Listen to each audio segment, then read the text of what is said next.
یہ جو فتنہ آج کل عام ہو چکا ہے نا، کہنے کو مسلمان ہے لیکن جب حکم کی بات آتی ہے تو پھر یہ کود پڑتا ہے، پھر یہ کہتا ہے ارے یہ تو میرے خلاف ہے، یہ تو فلاں کے خلاف ہے، یہ فلاں کے خلاف ہے۔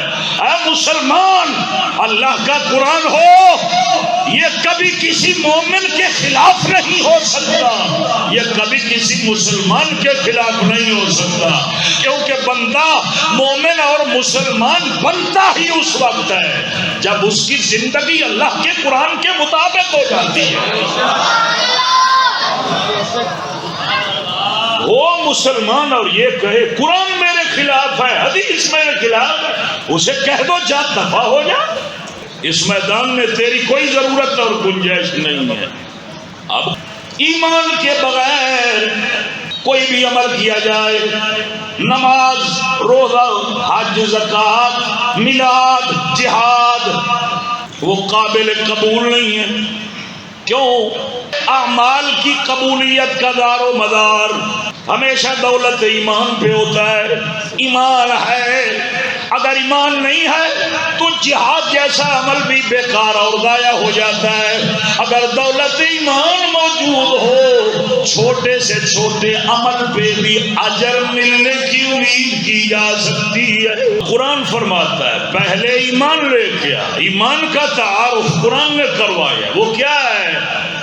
تجھے ہر حال میں حبیب خدا کی بات کو قبول بھی کرنا پڑے گا، ماننا بھی پڑے گا اور عمل بھی کرنا پڑے گا۔ اور ماننے میں خبردار، قرآن فرماتا ہے خبردار، ماننے میں اگر تجھے ذرا بھی تکلیف ہوئی نا تو سمجھ لینا تو مسلمان نہیں ہے۔ یہ فیصلہ قرآن کا ہے، یہ میرا نہیں ہے، یہ مولویوں کا نہیں ہے، یہ بنی بنائی باتیں نہیں ہیں۔ آج کل ہماری قوم کو قصے اور کہانیاں سننے کا شوق جو پڑ چکا ہے، حقیقت کی طرف آتا کوئی نہیں ہے۔ اگر حبیب خدا کا حکم ماننے میں ذرا بھی تجھے تکلیف ہوئی نا، اگر حبیب خدا کے حکم کے سامنے تو نے اپنی ذات کو رکھا نا کہ یار میں تو بڑا، میں تو دنیا دار، اگر یہ مان لوں گا تو لوگ کیا کہیں گے؟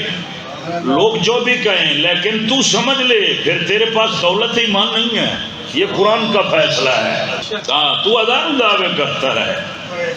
مولایا صلی وسلم دائما ابدا علی حبیبک خیر الخلق کل